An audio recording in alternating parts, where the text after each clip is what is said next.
தற்போது கிடைத்துள்ள முக்கிய செய்தியாக பார்த்து வருகிறோம். ஆம்னி பேருந்துகளின் கட்டணமானது உயர்ந்திருக்கிறது. டிக்கெட் கட்டணம் உயர்த்தப்பட்டதால் சொந்த ஊர் செல்ல வந்த பயணிகள் அதிர்ச்சி அடைந்துள்ளனர். தற்போது கிடைத்துள்ள முக்கிய செய்தியாக பார்த்து வருகிறோம். தொடர் விடுமுறையொட்டி ஆம்னி பேருந்துகளில் கட்டணமானது 2 மடங்காக உயர்த்தப்பட்டிருக்கிறது.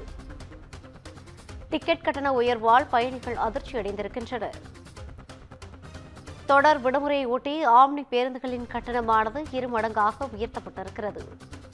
டிக்கெட் கட்டணம் உயர்த்தப்பட்டதால் சொந்த ஊர் செல்ல இருந்த பயணிகள் அதிர்ச்சி அடைந்துள்ளனர். சுதந்திர தினம் வார விடுமுறை வருவதால் சென்னையிலிருந்து தென் மாவட்டங்களுக்கு செல்லும் பேருந்துகளில் கட்டணமானது 2 மடங்காக உயர்த்தப்பட்டுள்ளது பயணிகளிடையே அதிர்ச்சியை ஏற்படுத்தியிருக்கிறது.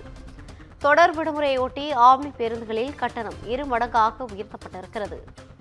டிக்கெட் கட்டணம் உயர்த்தப்பட்டதால் சொந்த ஊர் செல்ல இருந்த பயணிகள் அதிர்ச்சி அடைந்துள்ளனர். இது குறித்தான கூடுதல் விவரங்களோடு இணைகிறார் நமது செய்தியாளர் சிவகுமார். வணக்கம் சிவகுமார். தொடர் விடுமுறையை ஒட்டி ஆம்னி பேருந்துகளுடைய பயண கட்டணமானது கூடுதலா 2 மடங்கு அதிகரிக்கப்பட்டிருக்குது. இது குறித்தான கூடுதல் விவரங்களை பதிவு செய்யலாம்.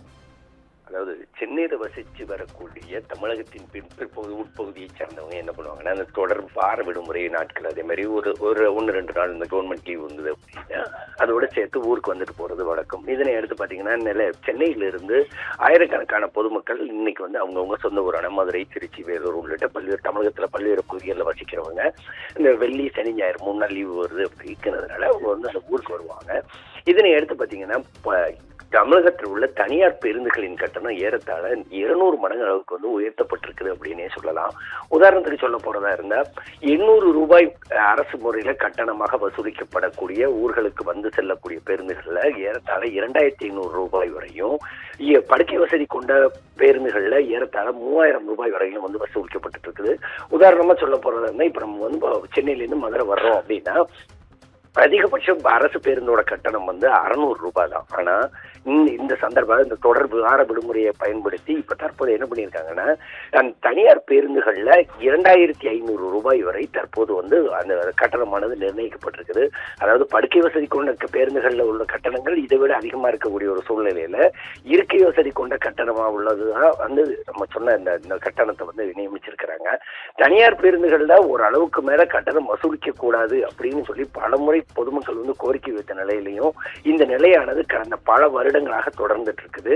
அதே மாதிரி பாத்தீங்கன்னா இது குறித்து போக்குவரத்து துறை முறையானபடி நடவடிக்கை எடுக்கல அப்படிங்கிறது ஒரு குற்றச்சாட்டா இருந்துட்டு இருக்கிற ஒரு சூழ்நிலையில இது குறித்து பல முறை அமைச்சர்கிட்ட பொதுமக்கள் கோரிக்கை வைத்தோம். அதாவது அமைச்சர் சிவசங்கர்கிட்ட கோரிக்கை வைத்தோம். அவர் எந்த விதமான நடவடிக்கை எடுக்கல.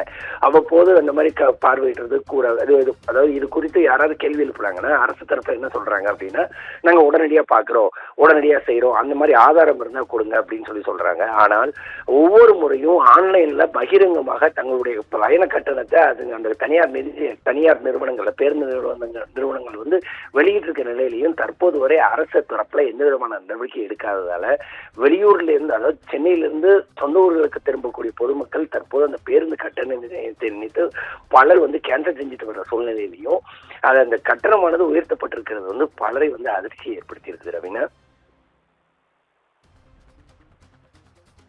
கூடுதல் விவரங்களை பதிவு செய்தமைக்காக நன்றி சிவகுமார்.